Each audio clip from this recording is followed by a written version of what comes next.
This is one-on-one session with the Forum IAS founder and director Ayush Sir. In this session, students are asked questions to test their preparedness for the personality test. One-on-one sessions are not mock panel sessions.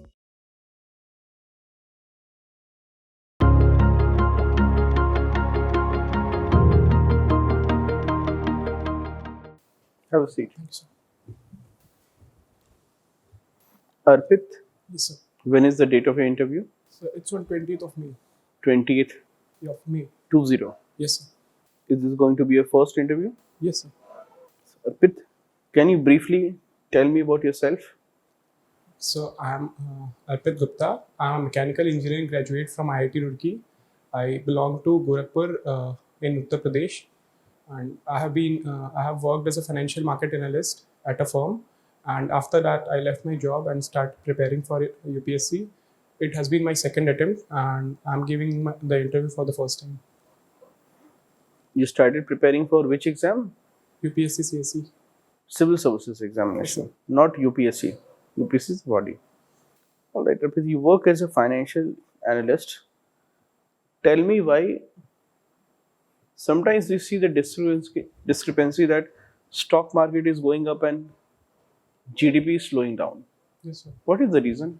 So one of the reasons has been the belief of investors in our markets. The economies abroad have been performing very bad. So what happens is that people see a potential in Indian markets, and that's why Sensex is going up. But that has not reflected in GDP because our internal economic conditions are not that good. We can see the demand slump and the gross capital formation rate has been going down, and that the growth rate has been declining. So that is one of the reasons that GDP has not picked up. What is jobless growth? So jobless growth has been a term doing around for India's growth, since India has not been able to achieve its full employment potential, even though its GDP has been growing at a very good rate, at a brisk pace since 2000s until 2015-16. There are so many new companies that have come. Yes, sir. Many unicorns are coming. New models of employment are coming up. Yes, sir. App-based jobs. There is a new term in economy that describes an economy where the work is paid not as a salary but for the tasks that you perform. Yes, sir. What am I talking about? So you're talking about gig economy. Tell me, what are the challenges with gig economy? So there are multiple challenges. If we see there is a no job security. The wages are dependent on the task, and the task is not readily available for everyone. And there is no social security also, and their living conditions are not that good because since they are a kind of daily wage workers, so they are not able to get employment on a regular basis. And again, there is no any such law regulating their employment.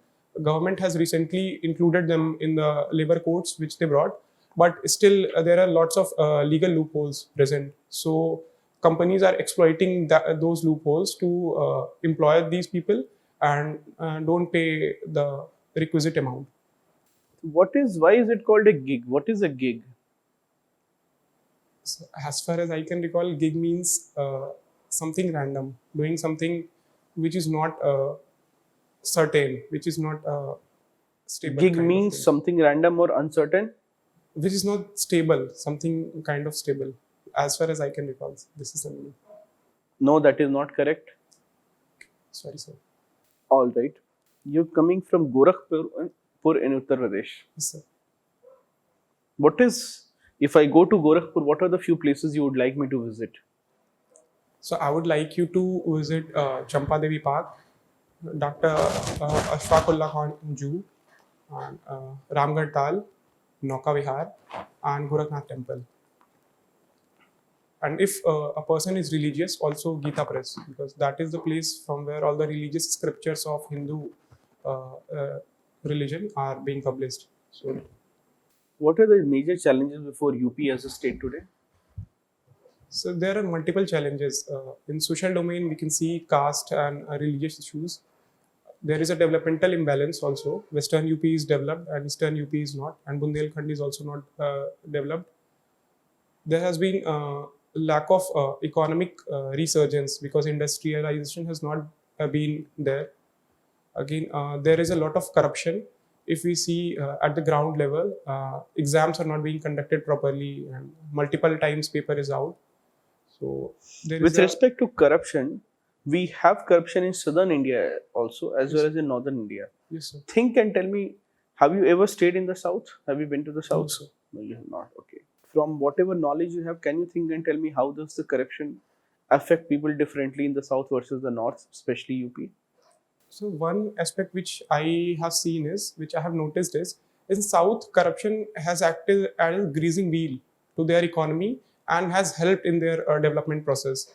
But in UP, it has stalled development because the corruption has is actually affected the efficiency of the working people, because our society has been a bit of caste ridden and various prejudices ridden.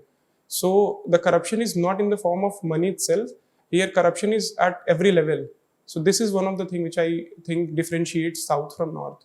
Can you compare for me western Uttar Pradesh and eastern Uttar Pradesh? Yes, so we can compare them on social parameters. Western UP is a very agriculturally empowered area, and Eastern UP is having subsistence agriculture. So we are not empowered in Eastern UP. And in economic development also, Western UP is having a lot of industries due to its closeness with NCR, and Eastern UP is not that developed in industrial sector also.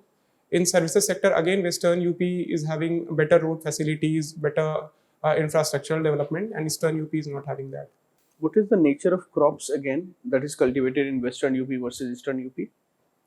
So the nature of crops has been kind of similar, but there are some differences. Like Western UP is a bit of arid area, which is not receiving that much of rainfall. So wheat is the prominent crop there, and in Eastern UP, rice is a prominent crop, and sugarcane is a prominent crop. In eastern, you have rice and sugarcane. Yes, sir. Rice and sugarcane is more prominent in Eastern UP. Rice is very much prominent because of the Terai region and annual flooding, which leads to the reaching of new alluvial soil. In Western UP, prominent crop is wheat. Arpit, who decides MSP? Sir, MSP is decided by a committee of Cabinet Committee of Economic Affairs. Who gives the proposal for it? So CACP, Commission of for Agriculture, Crops and Prices. Should we increase the number of produce on which MSP is provided? So we can do that, but before that, I think there are lots of reforms which are required so that MSP can be a bit more targeted. And currently, it is benefiting large and medium farmers. So first of all, we need to make MSP reach the smaller and marginal farmers. Then we have to increase the number of products. Why are political parties offering freebies? So political parties are offering freebies because countries' demand has been going down, and there has been a trend that lower middle class and poorer class of the section are being attracted to vote for the political party through these freebies, so that they can forget their long-term interest, and in short term they become a kind of vote bank for them. The Supreme Court has also expressed concern. How should we regulate? How should we? Because this is costing the exchequer a lot of money. How can we regulate these freebies? So first of all, in my opinion, giving freebies is not that bad if it is producing something in long term. But giving some of the freebies which are double-edged, they must be regulated. So I think Supreme Court can give some of the verdicts, since some of the PILs have been already filed by advocates, and Election Commission can be empowered in this direction, so that these freebies are not being used as an election gimmick. Tell me 5 things about your college. So any five things. Yes, any 5 things about your college.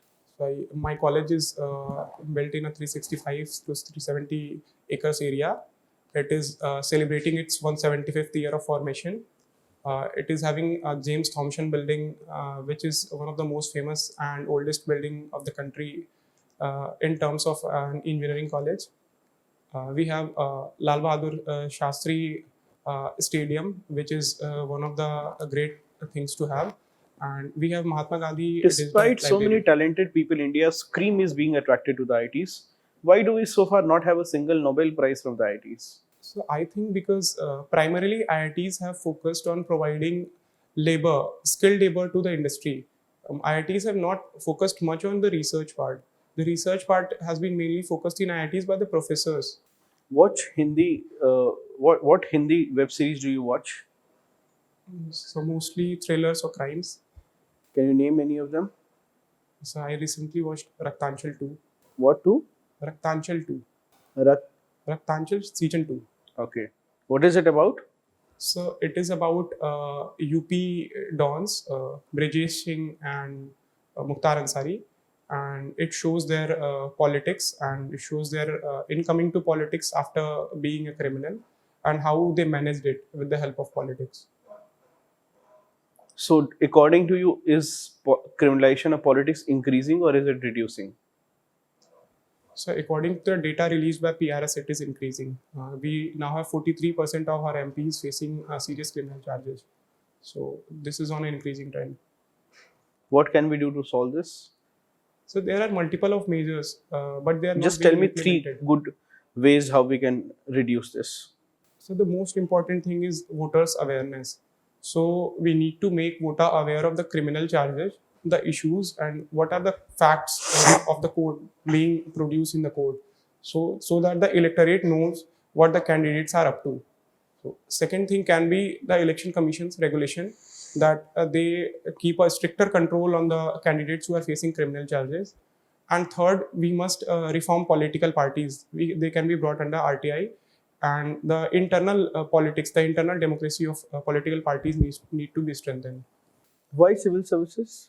So because it offers me the opportunity to enjoy a good career and again a good personal life. All right, your interview is over. Thank you, sir.